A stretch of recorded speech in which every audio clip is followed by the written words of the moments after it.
they lacked last game. It's also something they're very successful with. So I'm very glad Complexity picks up the Dragon Knight. They used to run a lot of Enigma with it.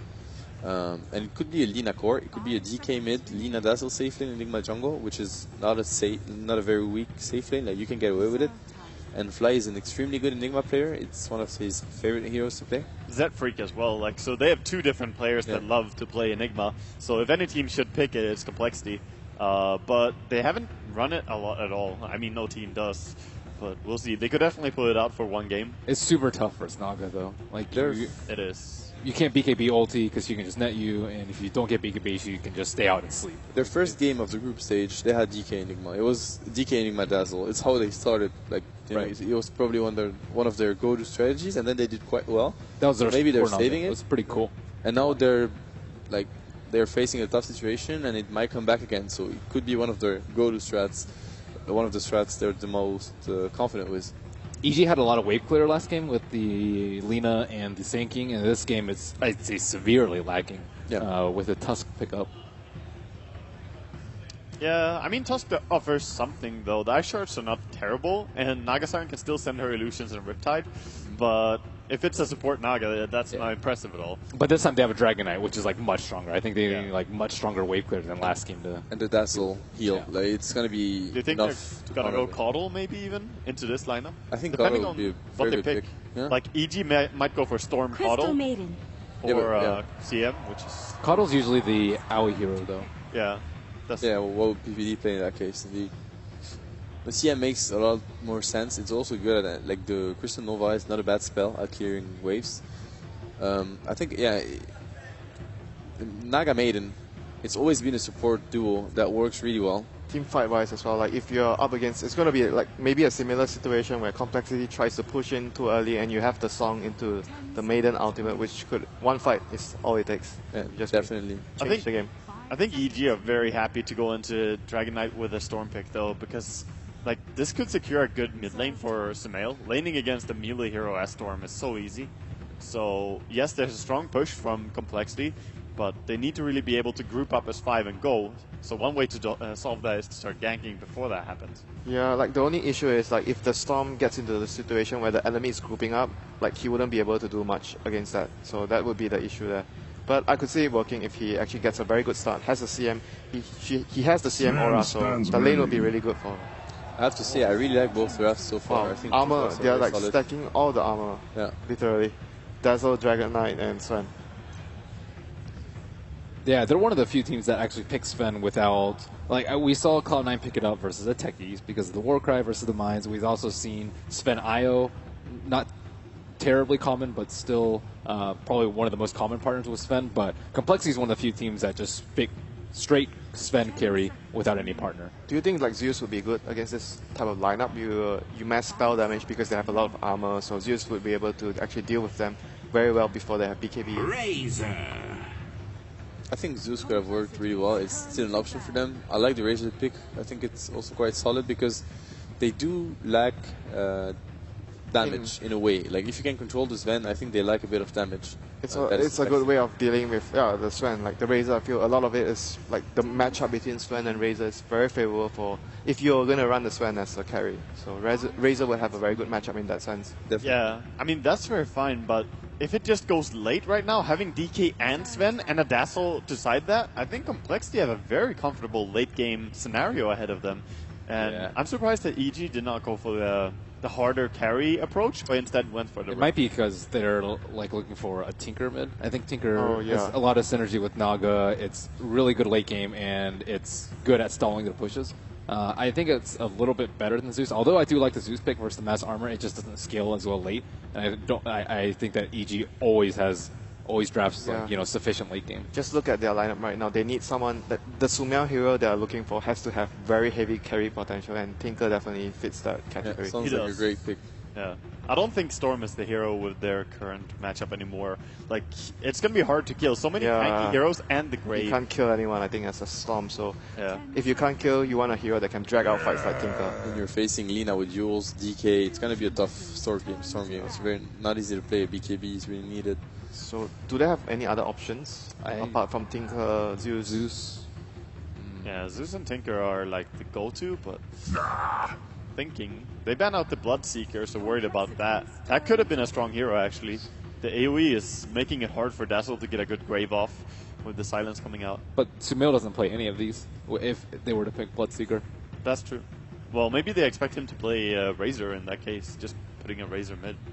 I'm not sure. It doesn't seem like a Sumail hero, though. So how about complexity? So they're definitely looking for their offlane hero. Sven, Lina most likely the support here with Dazzle, and the last one will be their offlaner. I really feel like they need AoE control. I don't know. I thought Centaur would be a great pick, but it was bad. Yeah, Centaur will be great for their lineup. Magnus could work. Axe Magnus sounds really good with Sven. Something like this. Magnus, an Axe. They really need control. That's what they like to me. That's exciting. Yeah, it's gonna be good, but I could.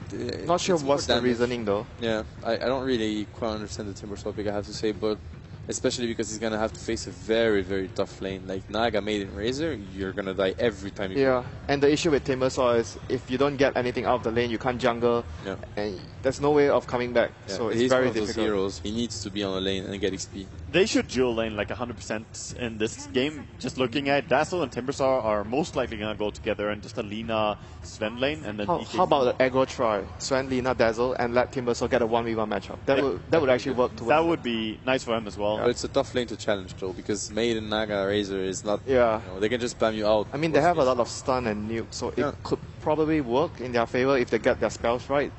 I mean, they can chain lock and kill someone. It would be exciting. We haven't seen a try versus try in the game at all, actually. I think when you pick Timbersaw, a lot of his strength is if you get a suitable 1v1 matchup and he's against Tusk. Yeah, that's a good strength hero. That would be a dream. Yeah. Ember Spirit. That is interesting. Brought out a good fighting hero early on and works a lot better into the late game than, for say the Storm Spirit would. And he's pretty strong early on as well when he has max level in Flame Lord, so this could work. Interesting. Interesting lineups indeed. We are ready for game number 2. EG stand on the cusp of the semi-finals of the upper bracket and a top 6 finish at TI5. Let's find out whether they can confirm it or Complexity can come back and square the match. Let's go back to the commentators.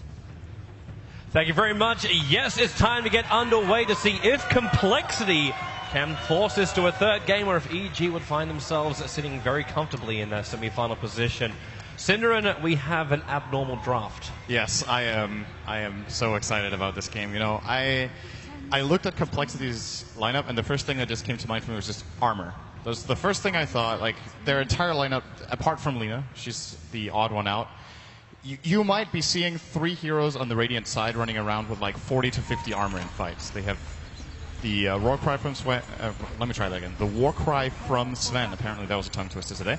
For 20 armor. Timbersaw's passive, of course, also maxing out at 20 armor. Then they have Weave. And they have a Dragon Knight, who innately has a lot of armor when he gets Dragon Blood up. And this makes me worry a little bit for EG, because when you look over their side, the vast majority of their damage is actually physical. In the super early game, of course, Flame Guard from Ember can be powerful. But come mid-late game, EG will have to rely on Razor with his ultimate and just right-clicks, as well as Ember Spirit's Sleight of Fist to get the job done. I'm simply worried that we could reach a point here where Complexity will be able to push the base at 25 minutes with all of their armor just stacked up, and EG can't repel them. I love Complexity's draft for this matchup. I think it's way more one-sided of a draft for me compared to game 1, and EG, in my opinion, have to play a really good game here to win. It feels like the polar opposite of like a Huskar as far as the way the hero is built, and it's Complexity who can just stand alive with a huge amount of armor. Of course, so Timbersaw hasn't been the most popular of heroes of late, also because of the age of the burst damage. Another good reason why they have that Lina picked up by Complexity nice and early on.